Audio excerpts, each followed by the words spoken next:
The algorithm did not put this video in your feed randomly. It put it here because it has already classified you as part of a group that I'm calling the 7%.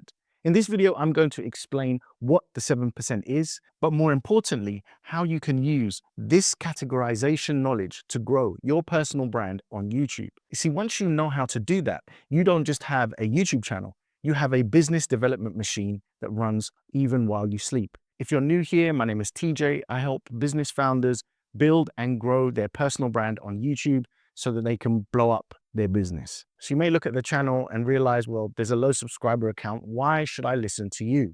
But this is not my main channel. My main channel has garnered over 6 million views just in the last 12 months alone. So maybe the better question is here, what would your business look like if you could garner 6 million views a year? Maybe even 100,000 views a year? Probably change your business. And that's why you should listen as I start to explain what the 7% is. Well, for most business owners and founders, they know that they should be building a personal brand, posting content consistently, but something always seems to get in the way, including but not limited to the actual business that you're running. So the 7% are the ones most likely to actually do something about this. And here's how I know you're probably one of them. The algorithm put this video here because of the pattern. It understands your searches, your videos, your topics, the things you've kept coming back to over and over again. And that behavior told the algorithm something about you before you even saw the title. I was able to create a video that speaks to that person, and then YouTube algorithm put it in front of you.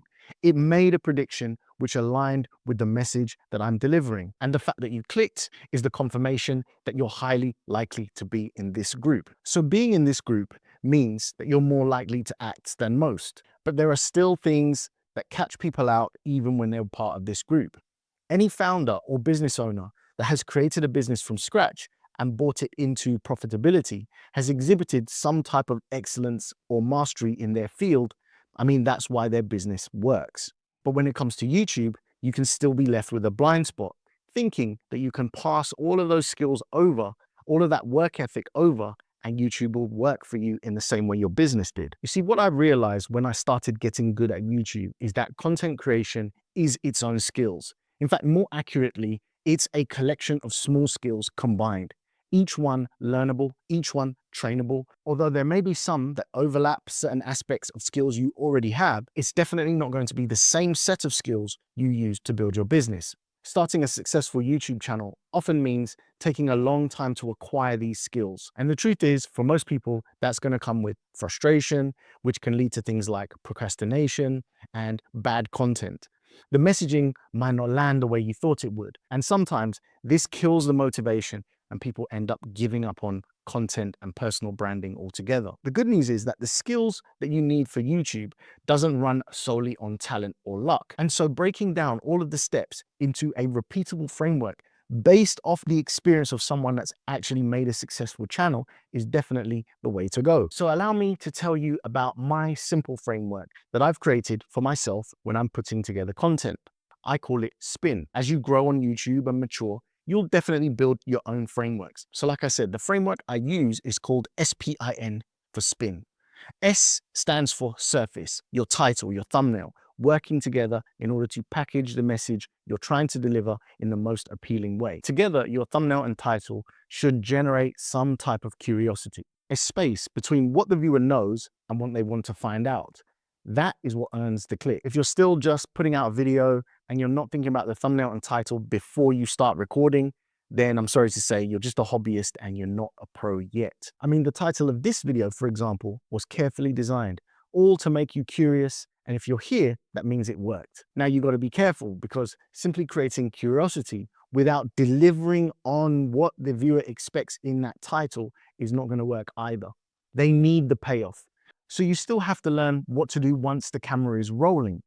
But if you could only learn one skill from this video, surface or the packaging of your videos would be the skill that I recommend first. So I've put together something I've called the Surface Kit, 5 title frameworks that you can steal to start using today. It's free. The link is in the description. Just download it at your will. You can take it and use it as you want. So in the SPIN framework, we've covered S for surface. Now we're going to move on to the P, which stands for pull. Pull is the way you handle the hook or the first few seconds of your video. Its only job is to pique the viewer's attention and get them invested in watching the rest of your video. You've probably heard of the term hook many times. It can be a bold statement, an interesting question, a visual cue, or something that directly contradicts the viewer's existing beliefs. The best hooks make the viewer feel the content was made specifically for them, which brings us to the next letter in SPIN, which is I. So I stands for identity. Why does this matter to this particular viewer? Because generic advice is everywhere. So being clear on who this video is for and why you specifically are the person to deliver that information is what separates a founder's content from advice that anyone could give. A specific person with a specific story and a specific track record takes content from generic to personal.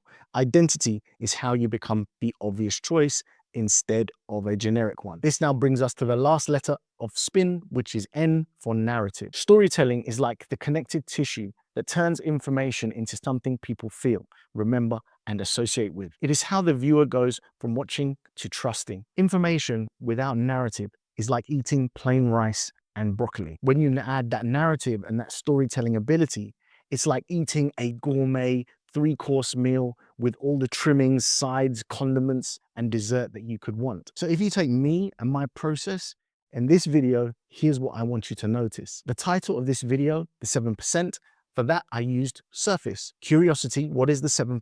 The opening seconds, I used pull. I used a hook to make the promise on what to expect in this video. Then I hit the I for identity. When I asked a question, why should you listen to me? I showed you the screenshots from my main channel and told you about how I've garnered over 6 million views per year.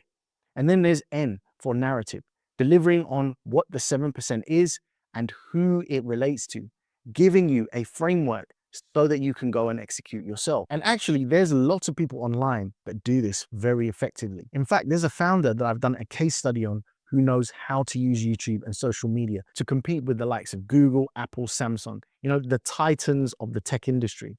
So if you want to steal some of his tactics, I suggest you watch the video that you're seeing on the screen right now. What he's doing is remarkable. I'll catch you over there next.